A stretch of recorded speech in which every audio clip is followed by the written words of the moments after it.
Well, hello everybody, this is Tim Green with Rattle Magazine. Welcome to your critique of the week. It's Friday, June 23rd. So glad you could join me. Let's see, who do we got here so far? We got Tom Barlow here, Katie Dozier from the next room over, Monica Dobos. Hello, Monica. D. Coleman's here. We got Deb T. Over on Facebook. Who do we got? Nobody yet. People are trickling in. Well, today is a lightning round. Maybe I'll give the instructions in just a second to make sure people see them before we start. But I should say, too, just a little housekeeping. There's going to be no critique next week. I'll be in Cincinnati for the Haiku North America. Yeah, North America? Yeah. Haiku North America, that's the direction it goes. Haiku North America Conference. At this exact time, actually, I think I'm giving a talk about the future of haiku, just kind of the concept of modernizing how we think about publishing, really. And so we'll try to get a haiku poets on board with sharing things widely and curating and things like that. Yeah, and we have, if anybody's in the Cincinnati area, we also have a reading with Katie Dozier and Dick Westheimer, who everybody is familiar with, on Thursday at Roebling Books. 7 p.m. So if anybody would like to check that out, please do stop by and say hi. Although I think most people are probably not in the Cincinnati area. Let's see.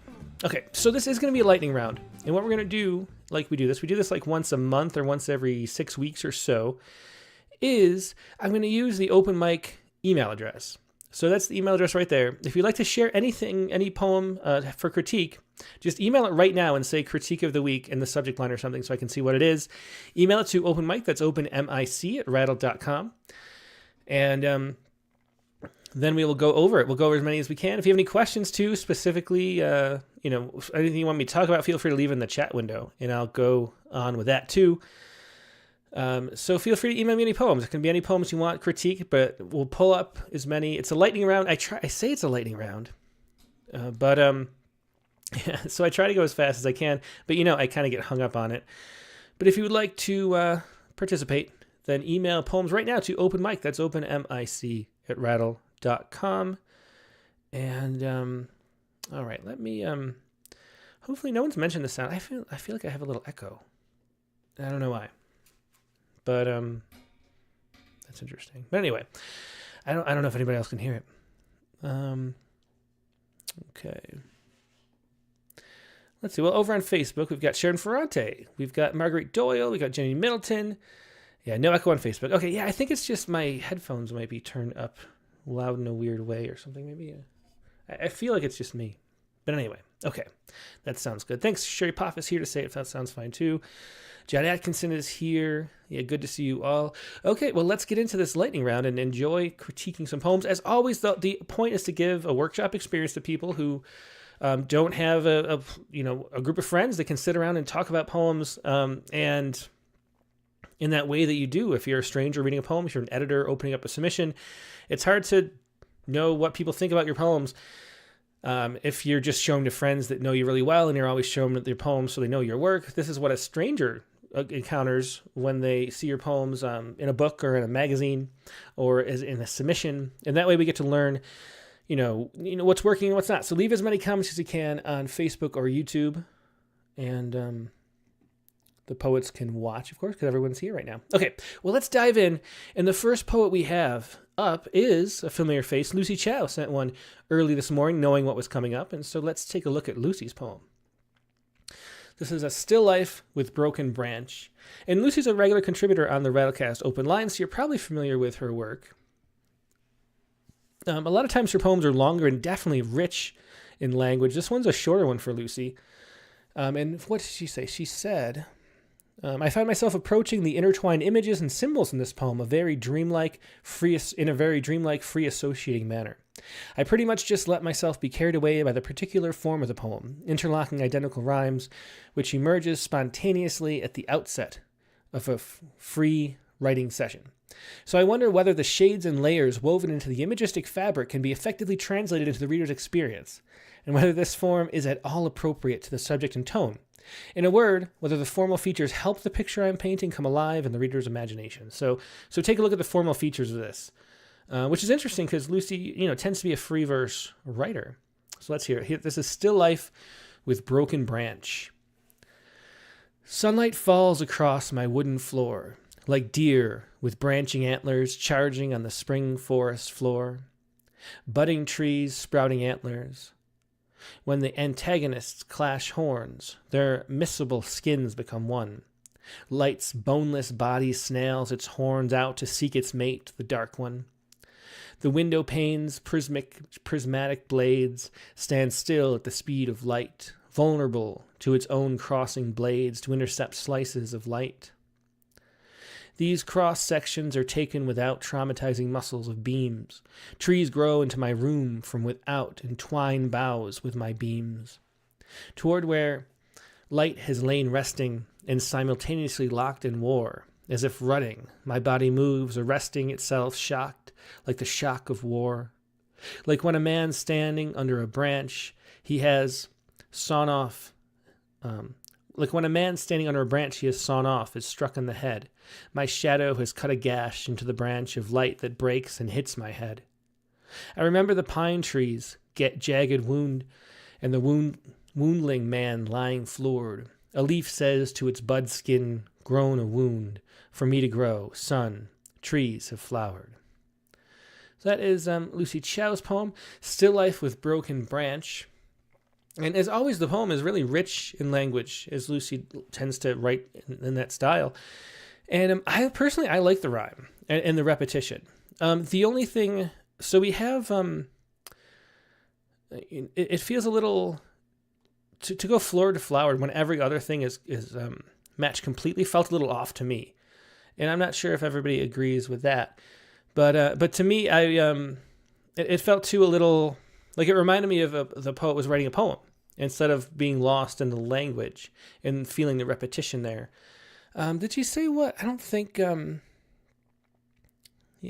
don't think she mentioned a form. I'm not sure what a form this would be with these, repeated lines. So 1, 3, and 2, 4 in every stanza are the same words except for the last.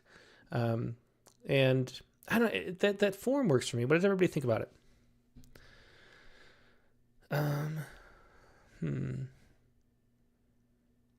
So Katie Dozier says, Lucy creates such strong imagery in all of her poems. My advice here would just be to get to the movement turn a bit faster. The form is great. And Tom Barlow agrees. So yeah, let me see over on Facebook what people are saying. Okay. All right. So, I think the thing with the really strong diction that Lucy loses, it's a little easier to lose your train of thought and sort of, because there's some words I don't like, miscible, and things like that are a little above my head. And that makes the poem have a tendency to feel a little like long and slow getting through it. And I think maybe that's what Katie Dozier is feeling too, when asking for the movement, the turn to come faster. There's a difficulty in getting through poems with a high vocabulary like this. And so we feel like maybe it should be shorter. And I kind of feel that too. Yeah. Debbie says, I especially like the line, trees grow into my room. So let's look at it a little more line by line, see how we could trim and get to the turn and the point faster. Yeah. And Ed Jacobs says too, I like the repetition as a form choice, but do question the last non-rhyme. Yeah, I would go for it's not really a non-rhyme, it's like a slant rhyme. The floored and flowered is a near rhyme. And it works. I think, my tendency in a poem like this would to use near rhymes the whole way through, rather than having them be the exact word repeated. There's little variations with arresting and resting, but still the exact same sounds over and over again. And I like the feel of doing it this way better, but the fact that it's only once at the very end just makes me think about it being a poem at the exact moment where I should be thinking about the feelings of the poem and not whether or not it is a poem and that. So I think I would go back to the floored and find a way, like you could say, and the wounding man lays like a flower, or lays flowered or something like that, splayed flowered, or I don't know how you could exactly phrase it, but you could put flowered in there pretty easily as the word here. And then it would have the same pattern the whole way through. So I would probably do that just to that. A very small edit, but I probably would. Okay, let's look at it. Let's look at where the turn is and how long the poem. Let's read it one more time and pay attention to where our we start to daydream, because that's the real risk. Still life with broken branch. Sunlight falls across my wooden floor like deer with branching antlers, charging on the spring forest floor. Budding trees, sprouting antlers. See, I like that first stanza a lot, and I like I like too the rhythm of it. See how the repeated words come up, but there's this such short sentence right there. Those two short sentences really break up the rhythm and the flow of it, and so make that repetition really pleasing as it comes across. And then when the antagonists clash horns, their missable skins become one. So I don't know what the word missable means. And I do like to learn, so let's look that up. Miscible. And it is of liquids forming a homogeneous mixture when added together. Sorbitol is miscible with glycerol. Okay, yeah, I remember that word now. The old chemistry days. Still life with broken branch, yeah. And then, so where are we? The miscible skins become one. Light's boneless body snails its horns out to seek its mate, the dark one. And I think this stanza, so I'm totally engaged with this one. But this stanza, I'm starting to feel a little lost and not as engaged as I was in the first stanza. And I think it's mostly, the miscible is a word that I don't know. And you can kind of figure it out in context, but it takes a little work to do. But then there's really, I don't know who the antagonists are. I guess that's the issue, really. When the antagonists clash horns, their miscible skin, is that the sunlight? Who is actually clashing horns here? Is that the sunlight with the floor? The shadows of the trees on the floor? I'm kind of a little lost trying to figure out who that's referring to, and so it makes me a little lost in the poem. Light's boneless. So it made sense when it was in the first stanza when we were talking about the sunlight. It was clear what we're showing here, the antlers and the trees. But then as they're clashing, it's harder to see for me.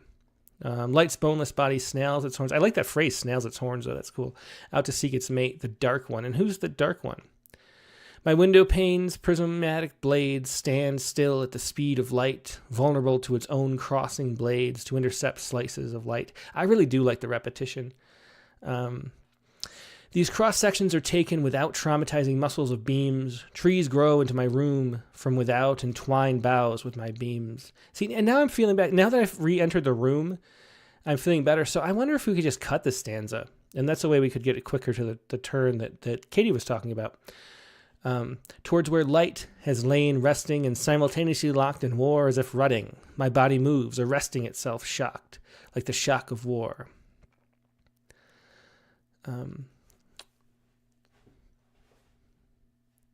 So now it's the body and the urge to get up and the urge to stay, the stasis that's being locked at war. Like when a man standing under a branch is sawn off, is struck on the head. My shadow has cut a gash into the branch of light that breaks and hits my head. I really like that stanza too. I think that really works. I remember the pine tree's jagged wound and the wounding man lying floored. A leaf says to its bud skin, grow a wound, for me to grow, sun, trees have flowered.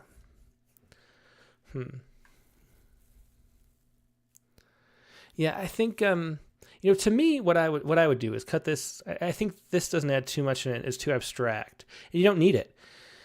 And then just changing this, this, I would get the flowered up here.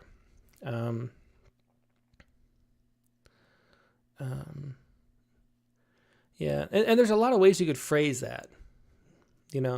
His body flowered, or his limbs flowered on the floor, or something like that. So that's what I would do. I like the poem otherwise. Any other comments before we move on?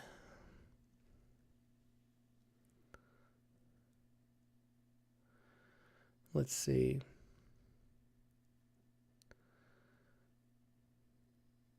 Nate Jacob says the "it's" in stanza 3, line 3 is vague. And I think he means, because I cut one since then. I can't quite follow it back to what it refers to, the window. Okay, let's look at this one again. My window pane's prismatic blade stands still at the speed of light, invulnerable to its own crossing blades to intercept slices of light. Yeah. Should it be their own crossing blades? Is that the problem? Because it's referring to the window panes, right? So, yeah, I think maybe that should be there.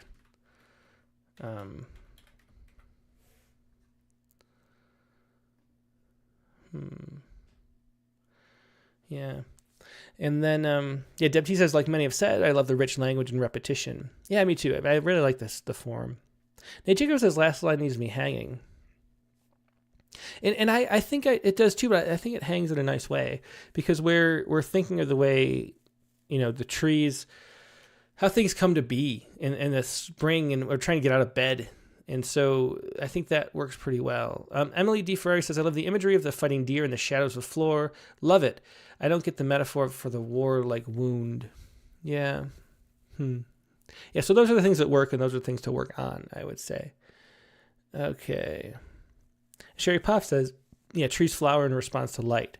So, I mean, that's what it means. It's like, if the trees hadn't moved, because I don't want to get up, but the trees, if the trees hadn't responded to light like that, like I'm trying to but don't want to, then they wouldn't have their flowers. So that's what I think. Yeah. Okay. And as Cindy Putnam Gunther back there says, well, who was the dark one? That's one of the reasons why we cut that stanza. I don't really understand that section of it. Okay. But yeah, that's a good look at what was working and what's not, I think, Lucy. So hope that advice helps. Let's move on to another poem. And next, we'll just go in order of the received and get to as many as we can. Monica Dobos has one. Here we go. Just hang on one second, and we'll switch over to that file. Oops. Not a filter. Okay. We'll switch over to that file. There we go. And this is Monica Dobos with the problem with the Puma. Maybe I'll zoom in a little bit too for everybody. Okay, the problem with the Puma. First, it's the crickets. You hop them out. The sliding door, one by one, with a cardboard and a stay well outside wish. Then a mouse grows fond of birdseed in the garage. You get a no-kill trap. Utter a short prayer to the god of almond butter. Bid the mouse good night. The next day you slide the trapped mouse in your lunchbox. Keep his warm heart between your hands. Walk 100 yards. Set him free on the trails. No breadcrumbs or crickets on the way back. The Puma is a different story in night, alone of shadows. You open the door, she looks you green in the eye, whiskers still, her tail erect. Yet you sink your hand in her black and pat her back in stalled velvet strokes. She purrs, your warm heart in her paws. By Uga Uga. So that is the problem with the Puma. And for this one, I think the poem really takes off with the Puma. I think this Puma, and especially that last line too, she purrs your warm heart in her paws. We talk about sometimes that, like certain words, like heart and things like that, are a little cliche and that we try to avoid them, but sometimes they work really well. And I think it works really well there. She purrs her warm heart in your paws. There's the purrs and the paws rhyme, and there's the way that the images unfold. You see the heart first and then the paws. And it makes it a completely original image, even though talking about hearts and poems is something that we see a lot. And so I think that works really well. Let's see. Okay, so I wonder, again, it's similar to the last poem, in that I think maybe we could get to that turn faster. It feels a little imbalanced to me, maybe a little different in a different way than the last poem, but it feels like we spent a lot of time on the mouse, and really the Puma is where the poem has its energy, and so it feels like the poem spends, it feels like if it were a bridge, it would be tipping one way. Because it's the weight is all on one side, and so how can we cut it to sort of put the weight more in the middle so the poem can feel strong all the way through, is the first thing I think about to do with it. And also the setup is interesting too, because we're getting to that Puma, and the Puma is a different story. And night, alone of shadows. I love that, alone of shadows. It's such a great phrase, alone of shadows. I also like she looks you green in the eye. So a couple excellent descriptions about the Puma there. And so since we're going Puma as a different story, I wonder if we could do, instead of the problem with the Puma, can we enter this poem in a different way? Can we, because I don't understand how first it's the crickets, unless I'm missing something.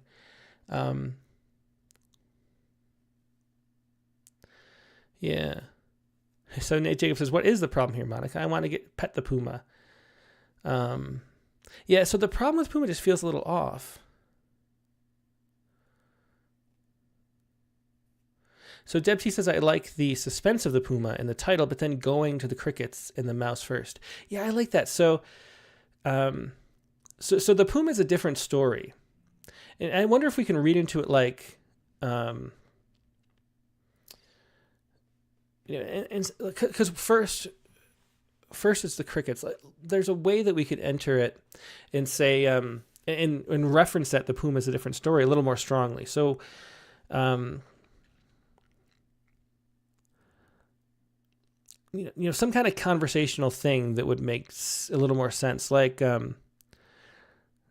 like you might want to bring home crickets or something like that. Like a sort of because it feels like we're sort of confiding. It's almost like a confessional type voice in the poem. And I wonder if the second person would help.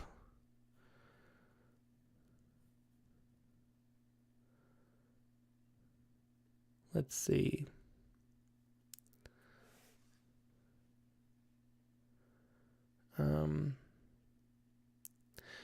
Yeah. Yes, there's some great lines here.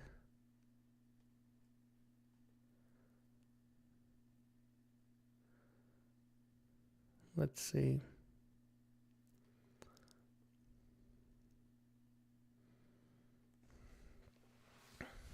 I'm looking at the comments here. Sorry for the delay.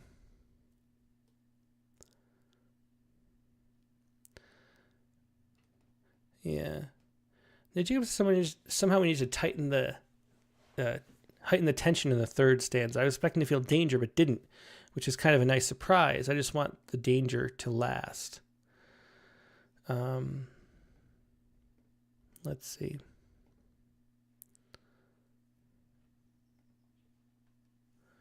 And so Monica says here, you can't get rid of it like the rest. Yeah. I mean, well, yeah. I mean, that's that's the problem with the Puma. I mean, it's gonna attack you before you can just take it outside. So how do we get, what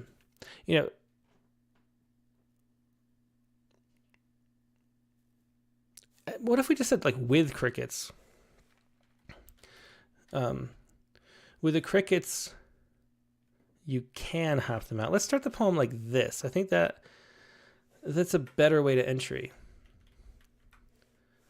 And maybe just with crickets. With crickets, you can hop them out. The sliding door, one by one, with the cardboard and the stay well outside wish. And then I think we want the mouse to be a little closer to this length, so then the two together can be about the same size as the Puma. I think that's the way to make the poem stronger. So then a mouse grows, and I think we don't need a then. I think the first and then weaken the poem. So with crickets, you can hop them out, the sliding door, one by one, with the cardboard and a stay well outside wish. A mouse grows fond of birdseed in the garage. You can get, I put the can, get a no-kill trap, utter a short prayer to the god of almond butter, bid the mouse good night. And maybe cut this and make, the next day you slide the trapped mouse in your lunchbox, keep his warm heart between your hands, walk 100 yards, set him free on the trails, no breadcrumbs or crickets on the way back. So I think this doesn't have as much energy and as much interest as the rest. And especially just the Puma, the lines in the Puma section are so good. that doesn't live up to it. I don't know if it's necessary. So you could just bid the mouse good night. And there's a kind of a menace there, which adds to the feeling of the menace that Nate Jacobs was saying was missing in the poem, because you don't know if it's a funeral good night or if it's a, just good night and then you're going to let him out in the morning. But then we get to the Puma, and then I think it works better like that. So let's read it like this and feel the difference, and do you feel like anything is lost in this poem? Because I think it's one of those cases where there's stuff that wasn't necessary, that was sort of cluttering up and tipping the poem and making it not have the right arc that it really wanted. So let's see. So the problem with the Puma, and I say problem with maybe not let's say that implies that there actually is a Puma, which I like better. The problem with the Puma. With crickets, you can hop them out the sliding door one by one with a cardboard and a stay well outside wish. A mouse grows fond of birdseed in the garage. You can get a no-kill. I'd say if, I guess. I misread that sentence. If a mouse grows. Let's make it like that. If a mouse grows fond of birdseed in the garage, you can get a no-kill trap. Utter a short prayer to the god of almond butter. Bid the mouse good night. The Puma is a different story, and night. I don't know about the night either, because now it's repeating the night, so let's get rid of that too. The Puma is a different story, alone of shadows. You open the door, she looks you green in the eye, whiskers still, her tail erect. Yet you sink your hand in the black and pat her back in stalled velvet strokes. She purrs, your warm heart in her paws. See, I think that works a lot better. Yeah. Let's see. So Andrea Dobrica says, title, how do you get rid of a Puma? I'm pulling a Nate Jacob and doubling on YouTube. There. So, Andrea Dobrica is there on YouTube and Facebook. But yeah, how do you get rid of a Puma could be a good title too. Maybe let's change the light. How do you get rid of... It's like a how-to instruction poem. How to get rid of a Puma. Does that work better as the title? Anyway, it's just a matter of balancing out, though, the poem. And Mark Grenier says, I like the motion through the different kinds of animals, from small and innocuous through small but destructive to deadly. And that's preserved when we cut out that section that was sort of too slow. Yeah. Okay. Oh, and Michael likes this. Okay, so that's going to be your suggestion. I think that works. One thing I did trip over, I think the line breaks, which are great in a lot of cases, and I think Katie Dozier mentioned the line breaks were good. A few, and they are, and for most cases. I like the way that it flows down the page. There's a good sense of feeling to it, but a few times I trip toward the end. It kind of slows down too much when we don't want it to, maybe, and the lines get really short, and I think they could be stretched out a little more to make it a little more readable. So if maybe you sink your hand,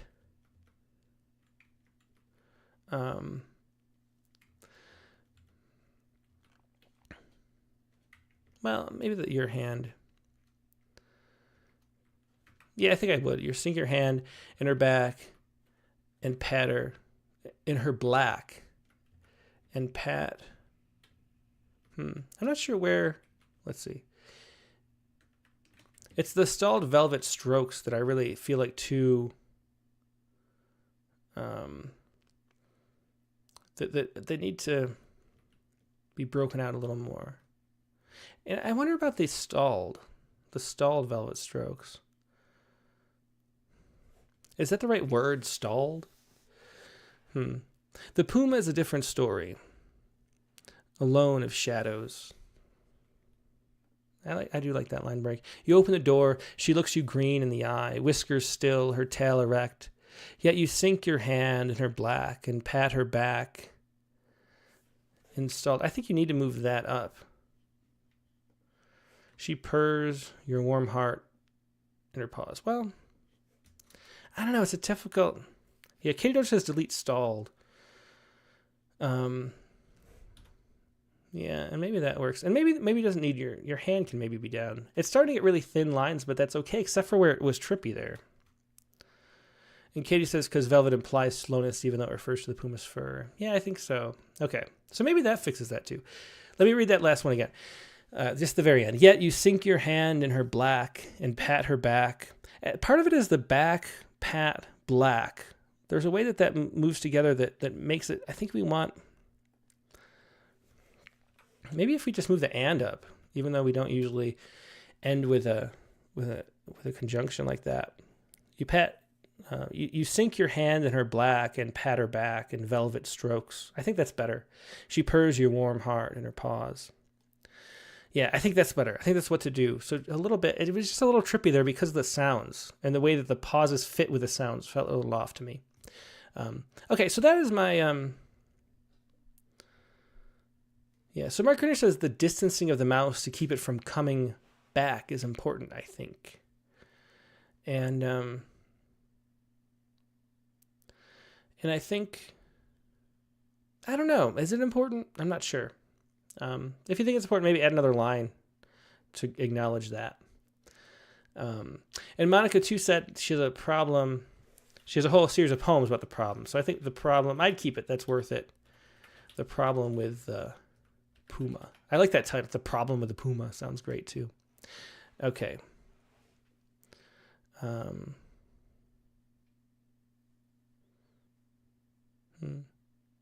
Monica too says, back black, and maybe you could do that. Maybe this helps to switch. I kind of like it like that. I'm going to leave it like this. Okay, let's move on. It's a really fun poem. Thanks for sharing that. There's so much energy in that Puma with a couple great lines. Okay, let's go on to the next poet. And next up we have Nate Jacob with Beware. It just takes a moment for this to load. Here we go. And here's Nate Jacob with Beware.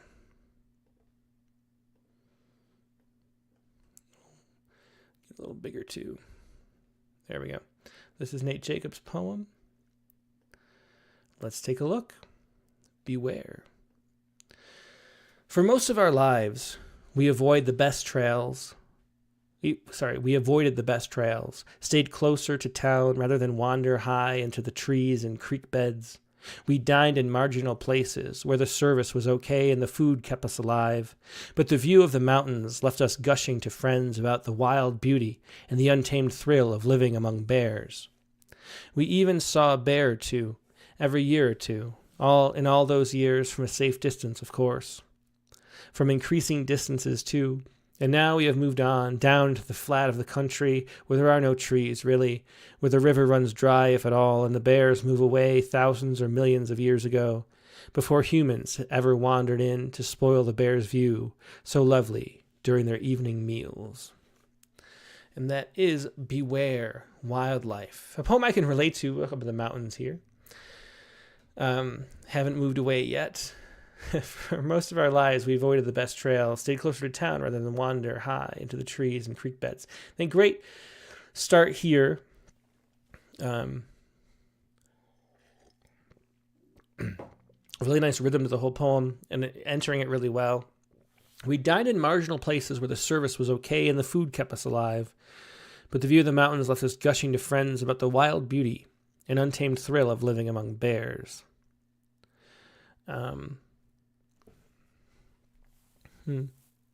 We even saw a bear or two every year or two. In all those years, from a safe distances, of course. From increasing distances, too. And now we have moved on, down into the flat of the country, where there are no trees, really. Where the river runs dry, if at all, and the bears moved away thousands or millions of years ago before humans ever wandered in to spoil the bears' view. So lovely during their evening meals.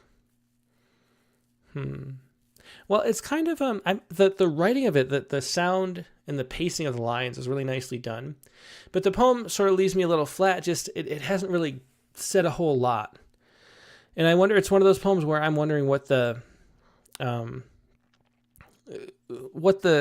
reason why it has to exist. That kind of question.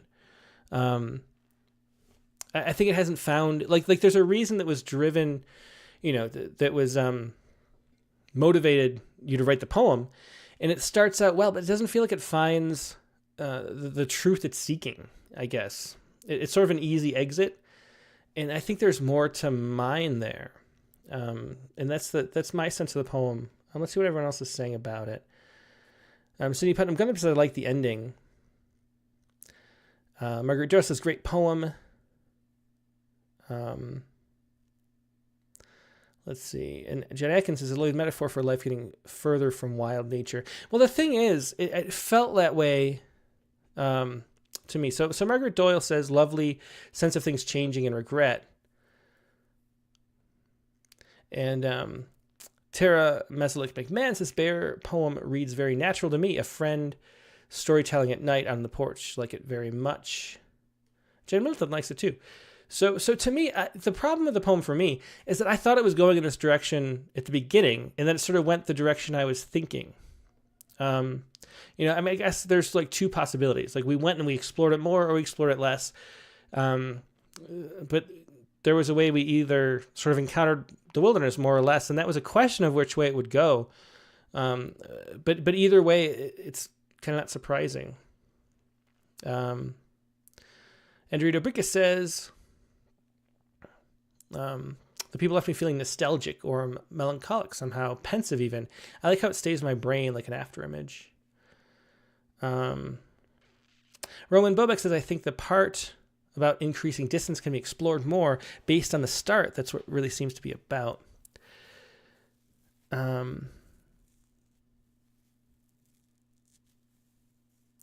Yeah, so Katie Dozier says, this feels like one of those poems I want to slap an extended metaphor. This is a good suggestion. Title on like extinction. Yeah, I guess that's part of it too. So because the title sort of left you with a sense that it was going here. And then it's sort of a one note. I guess that's what I've been trying to say. It feels like it's keeping on the same note, and it's a nice note, but there's no sense of movement within the poem.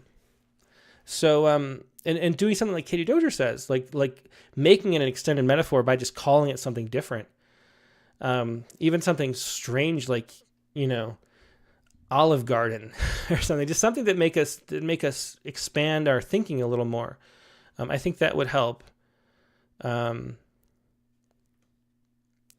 Let's see. So what could we do? Could we I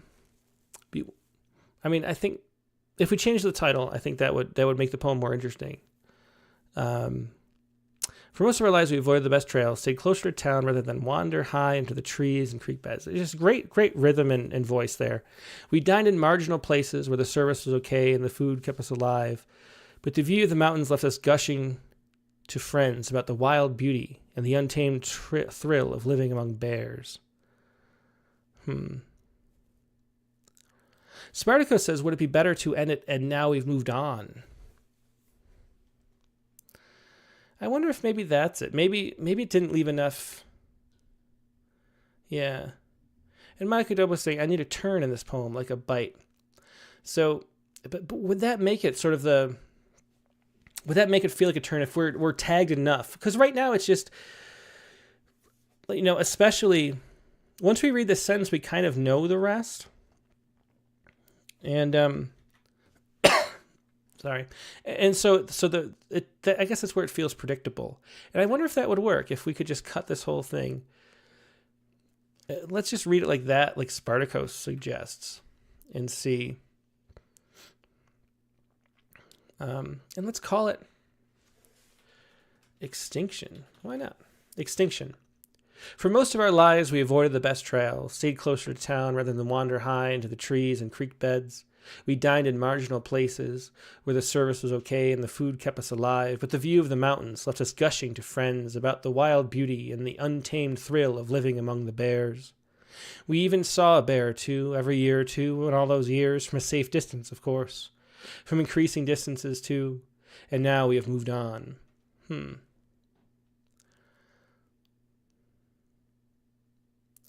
Yeah, I do like that ending better because it's left clipped a little bit. It leaves more room for the imagination, which is what my issue with the poem is really. Let's see.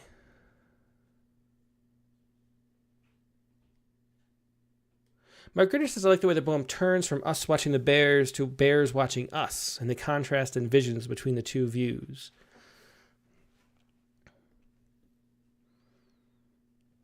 Yeah, I mean, that's the thing. That's the conclusion. It's kind of the conclusion I expected throughout the whole poem, and so that leaves me feeling a little flat. Let's see. Andrew Debriga says, is the title sarcastic? I feel it is. There's no more wildlife per se. Yeah, definitely. I think they, the idea is that we love to beware it, even though we never really faced it, and now we're leaving and yeah.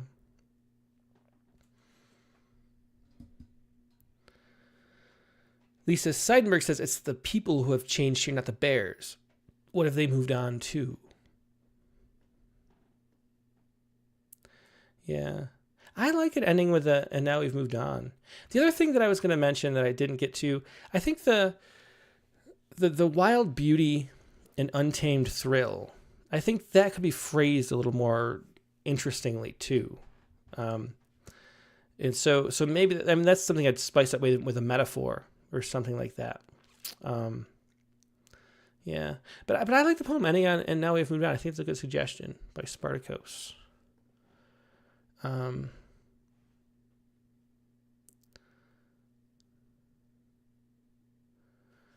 Yeah. So Cindy Putnam Gutherman says, I like the details of the original ending. I like the edited ending too. I wonder if we could do, because I like that, and now we've moved on. I mean, that's a real strong ending. I wonder if we can move some of that up. Because it's moving in chronological order, but it doesn't really have to.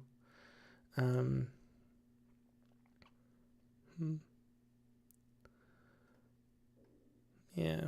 I don't know. I would go with and we have moved on. Speaking of which, let's move on to the next poem. Okay. Let's move on to the next one. That was Nate Jacob. Thanks for sharing that, Nate. Hope that was helpful.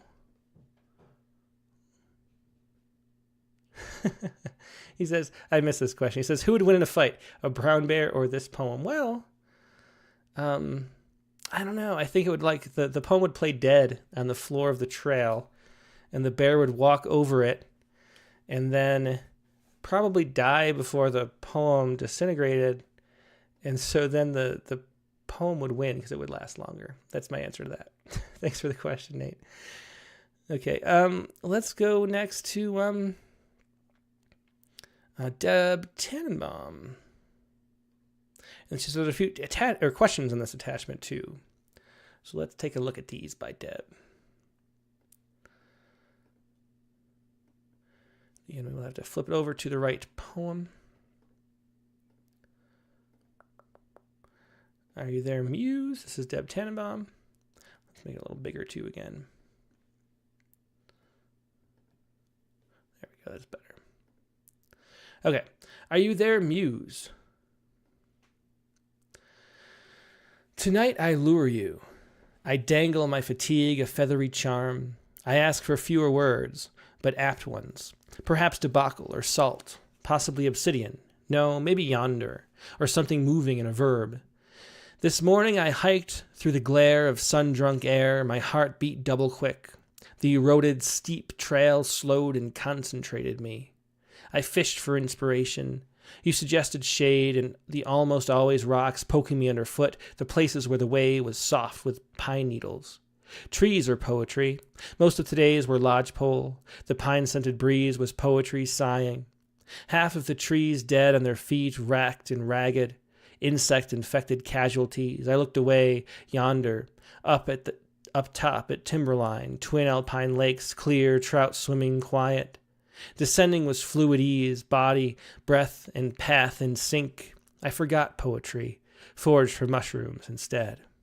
So here's the question. Should I keep the first two stanzas or cut them? Actually, that's what I was going to say. I'm in a cutting mood today. I hope that's just the poem's not my mood. But I was thinking that where the poetry comes in is where the poem really takes off, and it felt like a lot of getting there that wasn't necessary, which is what I thought about the first two poems. So maybe I'm impatient or something today. I don't know. You always have to worry about that. Like, what did the editor get a good night's sleep the night before or whatever? When you're submitting your poem, you just never know. It's a black box. If you watch a movie in the movie theater, you could hate it, and it's just because you had an upset stomach, but you didn't realize it. You never know. So that's one of the reasons why if a poem's close, I always hold it longer and come back to it like a month later to make sure if I'm sort of on the fence about it, which side I should be falling on. But anyway, how's the title? Is the poem enough, or what's missing? Other feedback. Welcome. Thanks. Well, thanks, Deb, for sending this. So like I was saying, I think the poem really takes off. Really takes off here. And I wonder if maybe it's even cutting more. But the idea of that trees are poetry. Most of today's were lodgepole. The pine-scented breeze was poetry. That repetition of poetry works really well. It made me feel like there's like a kernel that wanted to like sprout into its whole like tree right there, or an acorn that wanted to sprout into a tree or something right there. Like it just, there's a real music and magic to this little section. And I wonder if you could, you might want to take this out and continue it. That concept of trees or poetry. Now, the poem itself has this I lure you. So there's the I and the me. And that's why I was thinking about cutting the beginning. I wonder if this poem needs a personal, like a character. I wonder if it can't be just a description of the trees as you go through the hiking, because that's what's really memorable and stands out. And so, let's see. I fish for inspiration, you suggested shade. The almost always rocks poking me underfoot, the places where the way was soft with pine needles. Great lines there. I like that a lot. Trees are poetry, but so how does the you fit in the poem? Trees are poetry. Most of the days were lodgepole. The pine-scented breeze was poetry. Half the trees stood dead on their feet, wrecked and ragged. See, I really feel like the strength of this poem. There's sort of an emotional undercurrent that comes up when you get to this. Wrecked and ragged, insect-infected casualties. And I wonder what would do. Let me just do this. If we cut out...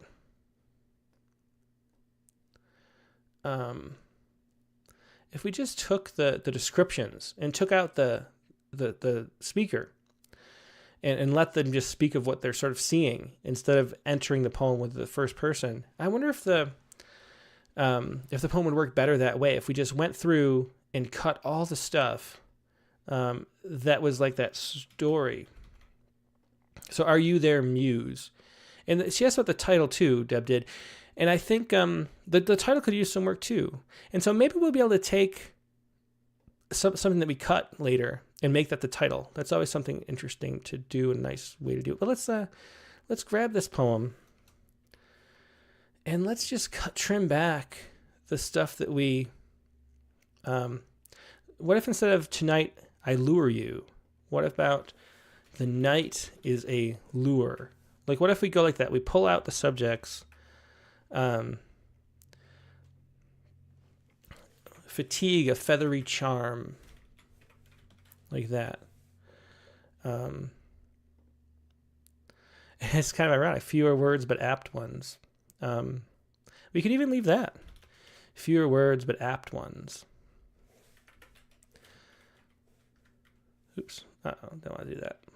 All right. Fewer words, but apt ones. And what if we just, instead of like having this voice speaking it, what if we just list the words? Debacle, salt, obsidian. So keeping the kind of mystery, because the real intensity is that idea of poems being trees, and then the descriptions, which are great. So, obsidian. Yeah. Obsidian, like that. And then, and then how about just yonder? Let's, cut out this. Yonder. Something moving in a verb. I like that too. I like that. So then, let's see. Yeah, through the glare of the sun-drunk air. So that can be its own thing. Through the glare of the sun-drunk air, the eroded steep trail slowed, like that. And so cutting out all of this I and you.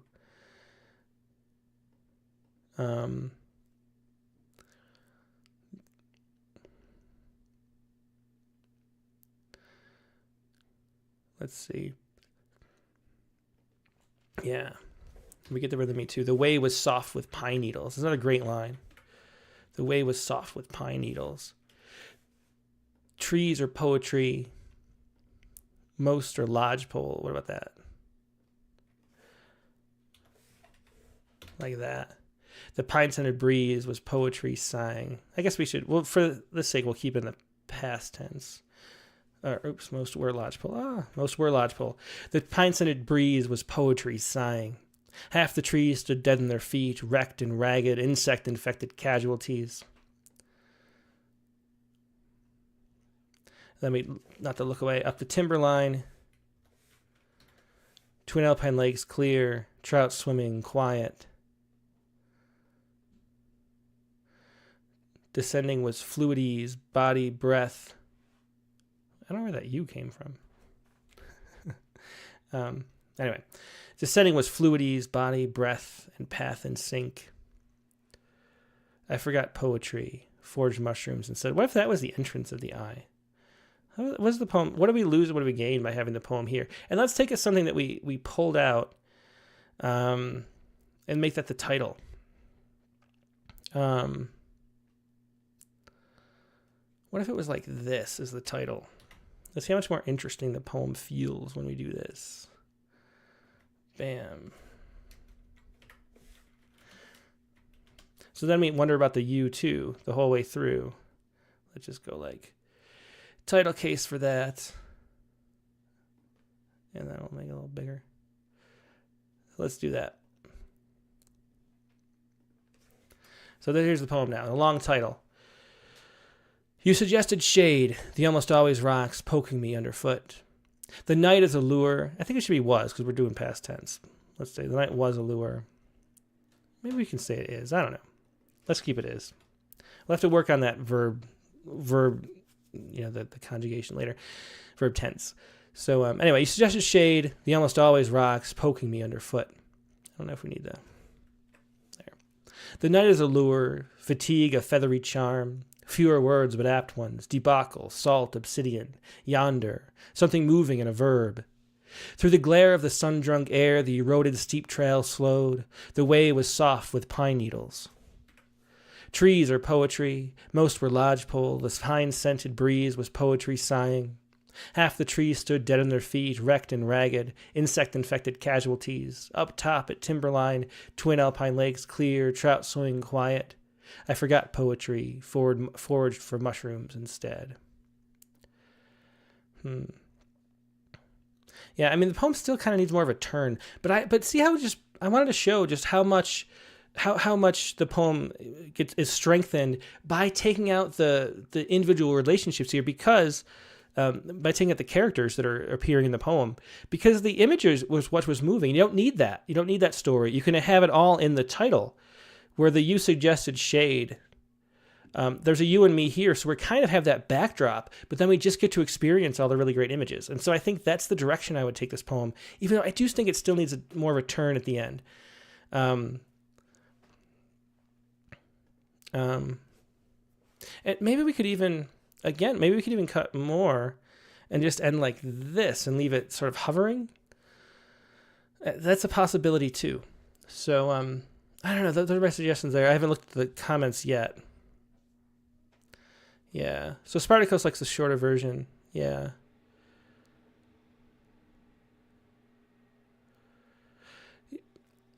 Yeah, Emily Ferrari says the first person version suggested that the poet was irrelevant, which was ironic because the poem exists. Yeah.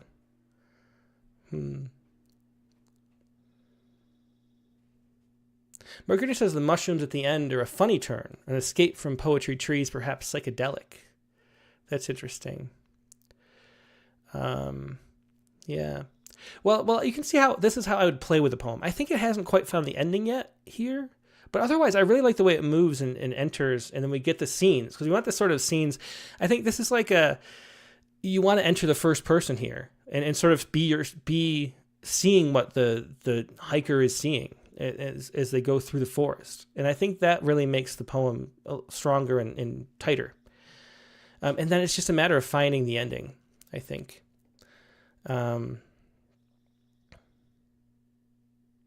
Margaret Doyle said I'd leave the last two lines as are. Yeah. Yeah, I mean, we do have to play with the verbs too. Tara McMahon says, why have a verb there at all? Yeah, maybe that's even better. The night, allure, fatigue, a feathery charm. Well, I think it works better with it is. given the structure of these two lines, but you could. I mean, there's a lot you can play with, but just focus on those images that are really great and strip out the stuff in the poem stronger. Yeah. Sherry Powell says maybe the end shows us that poetry exists whether or not we work at it. That's a good point.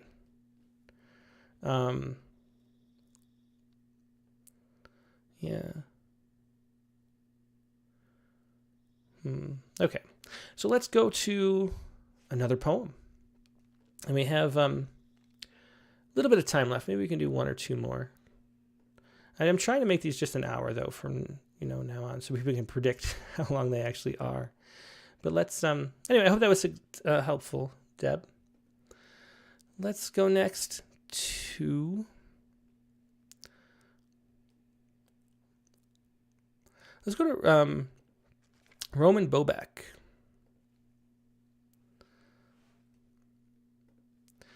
Here's Roman Bobek. Again, we have to switch over to this poem. So hang on one second. There we go. Roman Bobek. Maybe I'll make it bigger this way this time. Okay. Helicopter sighting over Prague, March 6th. That's the poem by Roman Bobek. There's a dampness in the air, the kind that sighs on your neck, snags in your throat. A drumming slices through the sweat, and I turn to the ridgeline looking over the city where a man steps out of his car to watch a helicopter touch down on a building, beneath a crane bent like a giant fishing rod. He lights a cigarette as I walk over and stand beside him. He grunts, and I nod back, and that way men are efficient with words. He extends the cigarette. I don't smoke, but I am not one to refuse an offer. We pass silence between drags, breath, leaving brief contrails. The helicopter rises over the Peneliki, and our eyes track the metal dragonfly into the fog. The drumming dissipates. We turn to leave, knowing neither will remember the other, only the machine that brought us together. What is the Peneliki? Another word to look up. Panelake is a colloquial term in Czech and Slovak language for a large panel system. Panel building constructed of prefabricated, pre-stressed concrete. So like this kind of building, this kind of prefab, yeah. Oh, I don't care about cookies. So this is what that Panelake. So now we know. Thanks for the education. So for this poem, helicopter sighting over Prague, March 6th. And it builds up the scene really nicely. So helicopter sighting over Prague, March 6th. There's a dampness in the air. And I think that's a great line, a little blunt statement that gives us a feeling, like we can feel it in our skin already. We know we have that, we know what's going on. There's a helicopter sighting. We know where we are. We're Prague. We can really start to feel really quickly how it is to enter this poem and be in this space. So that's a really great start. We're not lost at all. The kind that sighs on your neck, snags in your throat. I think that works. A drumming slices through the sweat, and I turn to the ridgeline looking over the city where a man steps out of his car to watch a helicopter touch down on a building beneath a crane bent like a giant fishing rod. So I think that's really good too. Great descriptions of that, and we still get the scene playing out really well. He lights a cigarette as I walk over and stand beside him. He grunts and I nod back, and that way men are efficient with words. He extends the cigarette. I don't smoke, but I'm not one to refuse an offer. We pass a silence between drags, breath leaving brief contrails. The helicopter rises over the Paneliki, and our eyes track the metal dragonfly into the fog. The drumming dissipates. Knowing neither will remember the other, only the machine that brought us together. So it's the ending that just doesn't feel like it does enough to me. So the drumming dissipates. I'm engaged with the poem the whole time. And then I'm thinking like, well, what is this going to lead to that's going to make me, it's similar to the Nate Jacob poem where, it doesn't, no, there's no transformation taking place. It's just kind of showing the scene in a really strong way. But then what is the meaning of the poem that I'm supposed to take from it is a little more difficult to feel. It feels kind of one note. And so it really just needs to find its ending. Something surprising, some kind of twist or turn.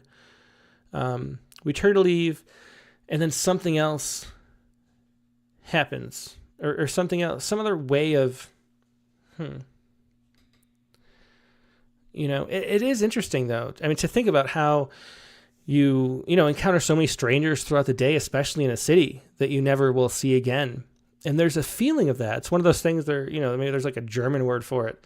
The feeling of having a brief connection with a stranger, which is what we're trying to go for in the poem. I'm not really feeling it with the ending. It's more like describing how, how you're feeling and trying to tell us how the feeling is rather than making us feel that with the way the poem ends.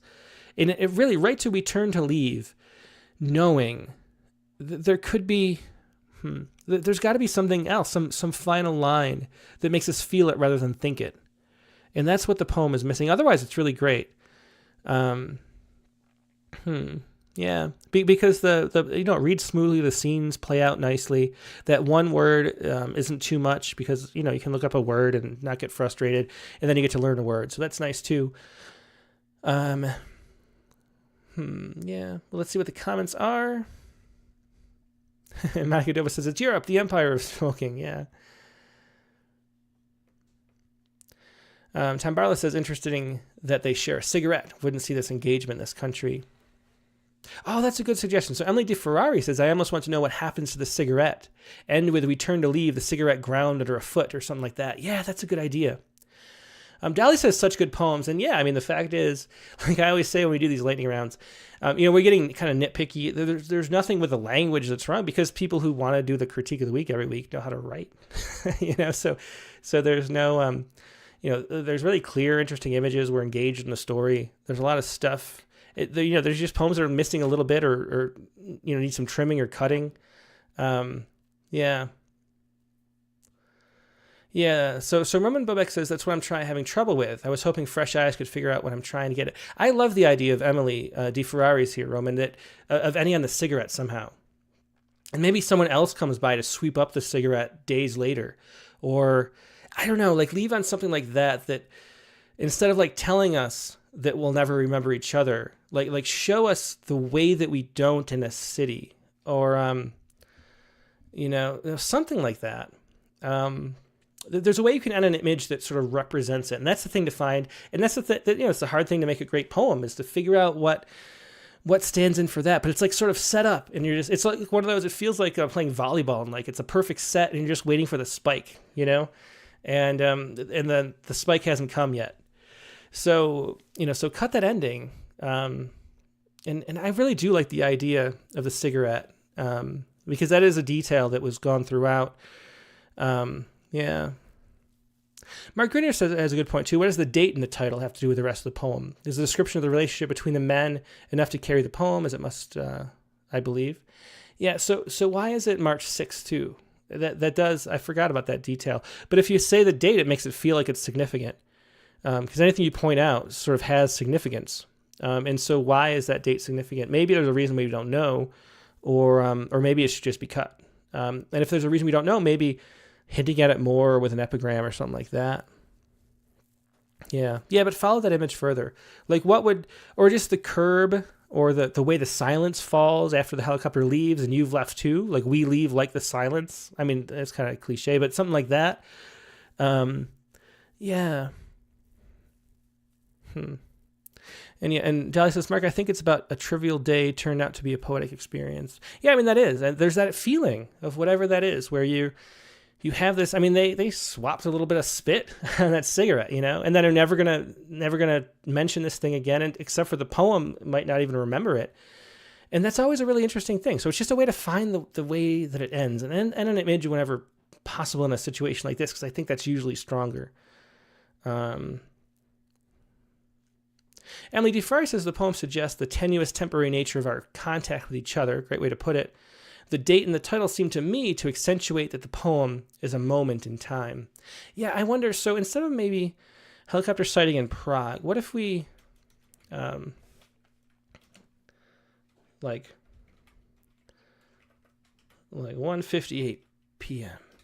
What if we did that as like instead of this, do it like a little thing. So we date the poem, but not part of the title. And then that'll highlight the thing that Emily suggested too, about it being about the temporary nature and that this one moment was like, a moment that seems so innocuous, but also is so profound because those moments are. And so I think that's a really interesting point, Emily. 2 great comments there in this poem, and a good poem. It's just a matter of finding that ending. I think just play with what you can linger on in that scene after the people leave, and I think that will be the solution. It feels right in that regard. Okay, so let's do one more, even though it's past the time. The critique, the lightning rounds are what made me go longer with the hour-long show. There's so many good poems. They're fun. Yeah. Okay, let's do one more poem. And let's do another poet I don't think we've done before, who is, let's see. I'm going to take a second for me to open this because it's a open document file, but that's no problem. It just doesn't open automatically in Word. So I have to find it. Hang on. Oh, can't open this file format. Okay, let's look at it right on the screen. I don't know why I couldn't, but it wouldn't let me open Word like it usually does. So let's take a look at this one quickly. This is the poet is Gillian Meller. And Gillian says, just looking for any feedback on this poem. How could it improve? Good points, bad points. You know the drill. So here we go. Let's take a quick look at this, and then we'll have to wrap up the critique for this week. But here we go. This is, how does the poetry editor concentrate for this long? Interesting question. I don't know. How does the poetry editor concentrate for this long?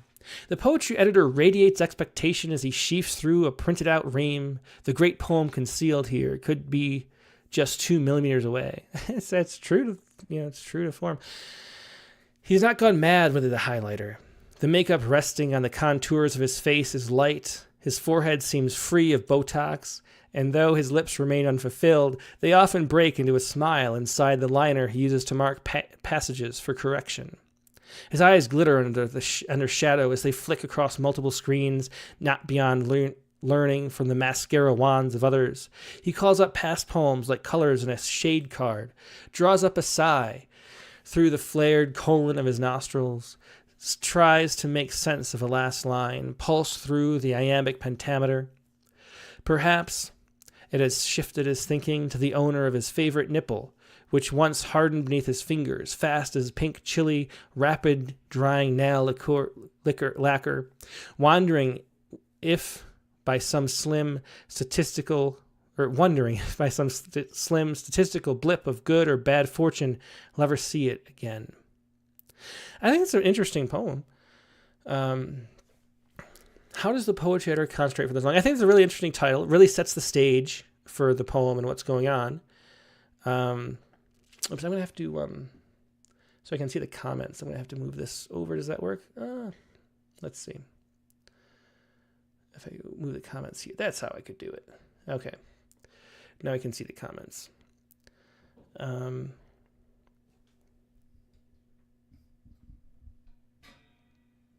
Emily says, Freudian slip, Tim. Lips unfulfilled was actually fulfilled.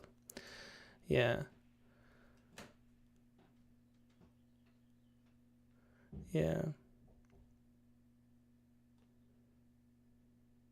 Okay. So, yeah, so with this poem, I'm wondering, I don't know, I enjoyed it. The poetry editor radiates, let's go quickly line by line and see if for things, because I think there's a nice, it tells a story, it presents a scene really well, the title works really well, it's engaging right away. The poetry editor radiates expectation as he sheafs through a printed out ream. It's a really nice description there, interesting words. Sheafs through is a verb, a printed out ream, that's great. The great poem concealed here could be just 2 millimeters away. He's not gone mad with the highlighter. The makeup resting on the contours of his face is light. Of course, this is just typo. His forehead seems free of Botox.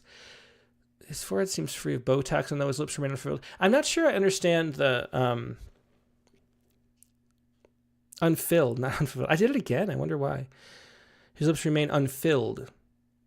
Oh, I think I'm not thinking of the Botox at that point. And that's why. I'm thinking of like his emotional state. That's why I keep reading it wrong. The makeup resting on the contours of his face is light. His forehead seems free of Botox, and though his lips remain unfilled, They often break into a smile inside the liner he uses to mark passages for correction. His eyes glitter under shadow as they flick across multiple screens, not beyond learning from the mascara wands of others. So this, the mascara wands of others, the makeup references, I'm not sure, because it's almost like a metaphor, but I'm not sure where to, for what. He calls out past poems like colors and a shade card. It all kind of works, but but it sort of seems arbitrary or randomly chosen. Past poems like colors and a shade card, draws up a sigh through the flared colon of his nostrils, tries to make sense of a last line.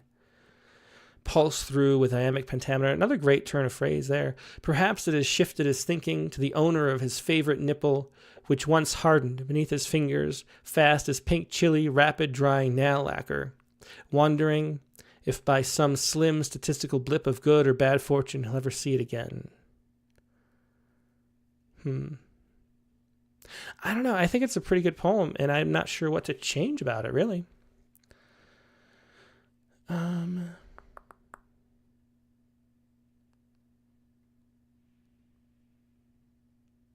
Yeah, so Deb T says, I'm not understanding the reference to makeup. I'm not either. Yeah, it's a nice vignette, and it creates a picture. This whole, like, the daydreaming while reading that. So Deb T says, I agree the makeup could be about editing. Makeup even, not sure this metaphor works for me. Yeah, I mean, it doesn't say that directly. And I think, didn't it say that the, let's see. But he's not gone mad with a highlighter. I guess that's it. But yeah, I think maybe that's the metaphor that's intended, but it's a bit of a leap. But it's like a character sketch. It's nice. It holds my interest. And then moving from the poem to like daydreaming about this nipple that you might never see again is an interesting turn. I think that the arc of the poem works well. Yeah. But like Deb T, I'm not sure that the makeup metaphor works. Let me look at the Facebook comments. Sherry Puff says the makeup references mean he is playing a role. Maybe the Botox reference is the appearance of the woman who's clearer later? That could be. I just don't get it. But I like the rest. Yeah. So it's sort of just like there's a missing element to it that we aren't really understanding. Nancy Sobling says simile or smile typo. Did I read it? Oh, I did. I read it wrong. Yeah.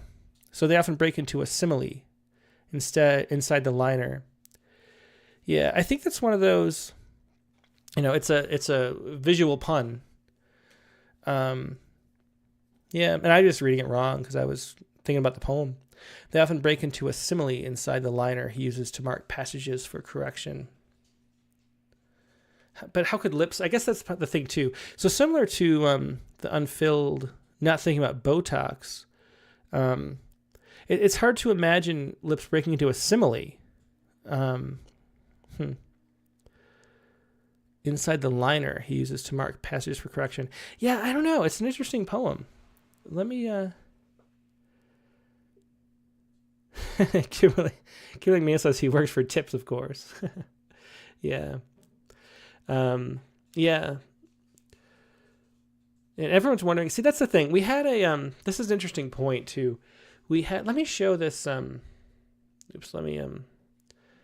was it? Which poem was it? There was a poem we published. Is it going to be in here?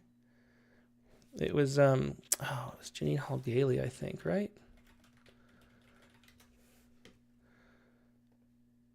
Yeah. Yeah, this is the poem. So I'll just read this poem and point out one point, because I don't know what else to say about that. The connection feels like too big a leap to the makeup. I'm not sure. So it needs some kind of like bridge across that for the poem to kind of come together, but it's well written and interesting. So I think, I like this. Jerry Stephenson Andrea Dubrica says the title wins the day. We can all go home. That's great. Thanks so much, Andrea. Anyway, but let's look at this. I want to show you one thing, because this is an early lesson in, this was from 2005, so it was like my first year at Rattle. And here was a lesson in as an editor. I read this poem by Gina Halgaly. This is to a self-proclaimed manic depressive stripper poet after a reading. And so you'll see the line I'm talking about in a second. Get rid of that. Remember, you are a blank page no amount of shopping can cure. One night you go out in tassels, the next like a nun, but we still love you. Can't hold your liquor? Never mind, little angel, little bomb thrower. Where would our malls be without you? And the readings you give in your corset are always good for a crowd. I didn't stop to give you any advice. Get moving, screams Self Magazine, or get medicated. Stay in the sun. One more roast beef sandwich to watch you wear yourself out for the muse. In the mirror you continue to shrink, and I tell you, eat this piece of cherry pie. It's laced with cinnamon, and maybe lithium. Also write, but remember, writing will not be the death of you or the life. Keep watching the skies or skis, sign a happy tune. If this world doesn't know the magic they behold, create it for them. Remember to paint over the lines. Forget your high heels and dance, Cinderella, dance. So that is Gene Halgaly's To a Self-Proclaimed Manic Depressive Ex-Stripper Poet After a Reading. And and there's just this one line, sign a happy tune. And when I published this poem, this was back in the days of not a lot of social media. I guess there was some. Was there some? I think there was some. But I got a bunch of like letters in the mail from subscribers telling me about this typo. And then when we published it online too, people keep saying it should be sing a happy tune, not sign. What a typo, because people love pointing out typos. And of course it's supposed to be signed. That's in the context of the poem. But so many people are going to actually read it as if it's a typo, because there's something that we have a lot of typos in the world today. It's not a day with like a small amount of print where we're always expecting things to be right and correct. So when we see something that looks like it might be a typo, we assume it just is a typo. And the same thing happened here with this smile simile thing. A lot of people are assuming it's typo. So that's a kind of visual thing that you have to be a little wary of as a writer, that people are going to assume any kind of like play in that way is an accident and just the editor missed it. And so I don't include, or unless it's like so obvious, like if a poem is doing it a lot, but if a poem just does it once, I almost like don't, I edit out that or talk to the poet about it, because it ruins the poem for all the people who think it's a typo.